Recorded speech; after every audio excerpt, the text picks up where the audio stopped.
Hi, I'm Candace Harris from Board Game Geek. I'm here with Jackson Wood from Japanime Games, and we are checking out Cowboy Bebop, Space Serenade. And I know, I've watched a couple episodes of the show before, but I don't know everything about it. That's okay. So what do we have going on here? It's super iconic. I mean, it's a great IP. We're really excited to be working with it. Yeah, it's popular. And so here we have what I like to call a semi-cooperative deck building experience. And depending on the play group that I'm working with, semi-antagonistic, because the characters in the show are not necessarily the most helpful to one another. And you end up getting that same experience as you play through the board game as well. Gotcha.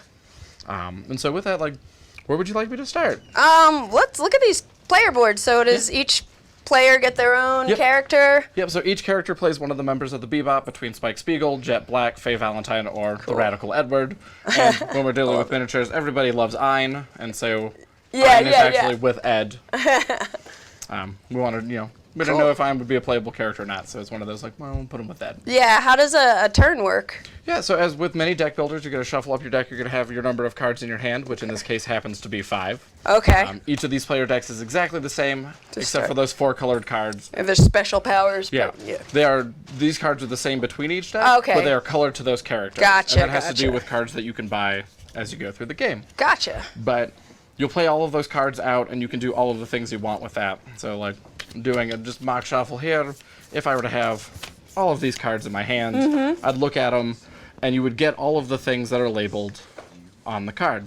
Okay, all the resources here. Yep, so Wulongs are your money.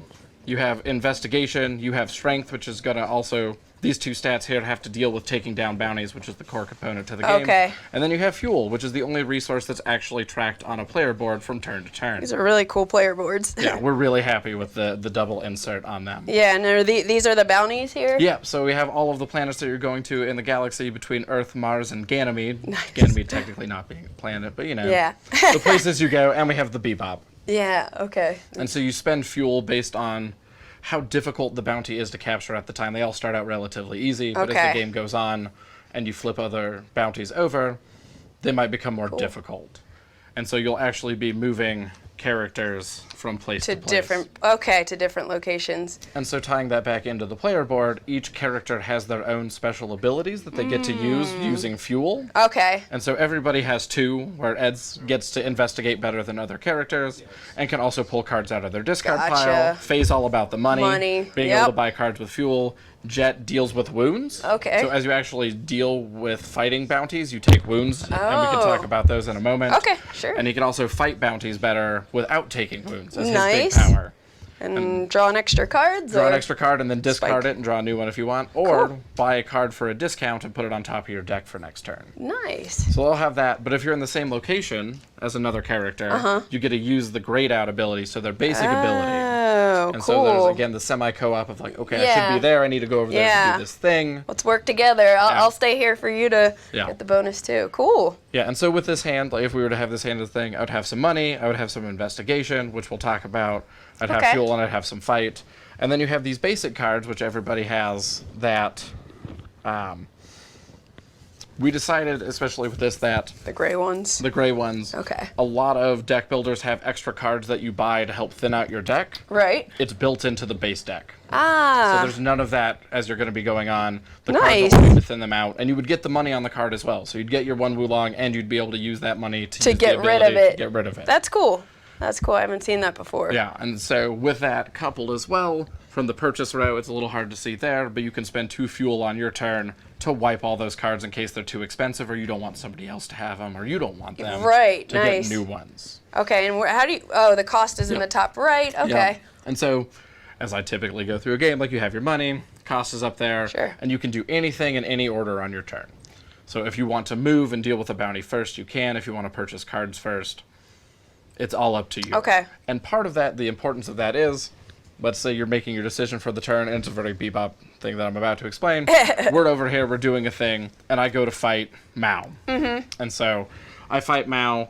I manage to have enough fight or strength in my cards for that turn, which is indicated by the second number. So I need 2 investigation, which I couldn't do. Okay. Mindfully, this is Ed's deck, but for play purpose, I take the token. I would take a wound.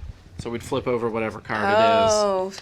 and then we'd look to see what it says to do. So this would go on top of my deck, so it's clogging up my deck for the next turn. Okay. And then I could pay money to get rid of it. Are all the wound cards the same, or are they There's a variety, and I set a Okay. couple out there for Oh, that nice. purpose. So Cool.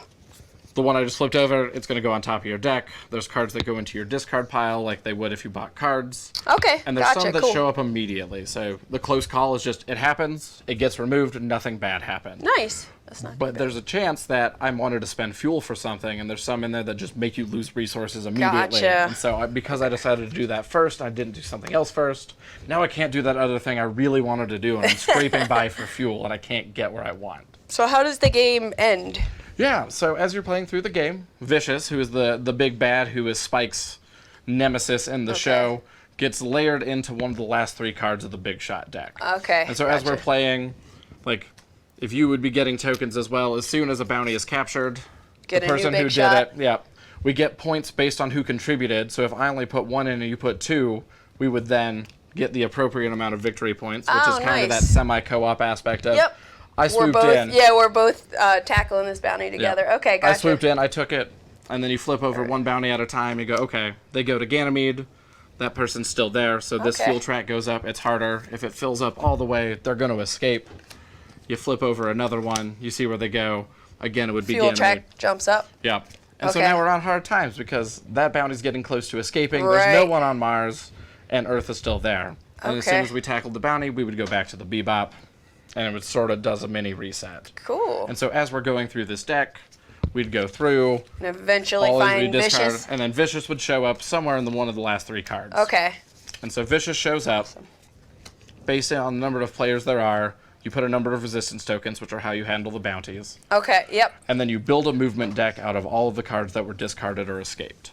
So it determines how quickly he is going to take to get out of there. Oh, okay. And so he actually has a miniature. He shows up, and he is moving around the board dependent on you actually tackling him. Oh, wow. Okay. And he hurts you real bad, so every time you fight him, you take 2 wounds instead of 1, and he does all this movement kind of stuff. Okay. And once we're able to take him out, or someone is, Yep.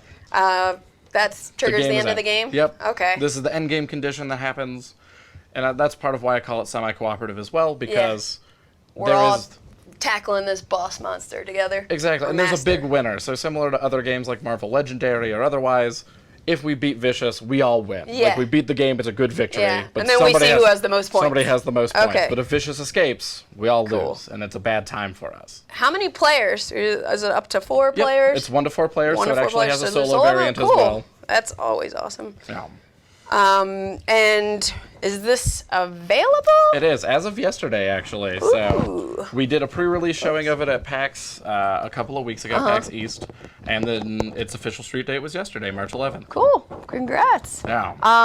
Well, thank you, Jackson, Yeah. for showing us Cowboy Bebop Space Serenade. Thank you. I'm always very into deck building games, and this looks super interesting. We had a lot of So fun I'm with looking it. forward to checking it out. Awesome. Thanks again. Yeah, thank you. Thanks, everybody.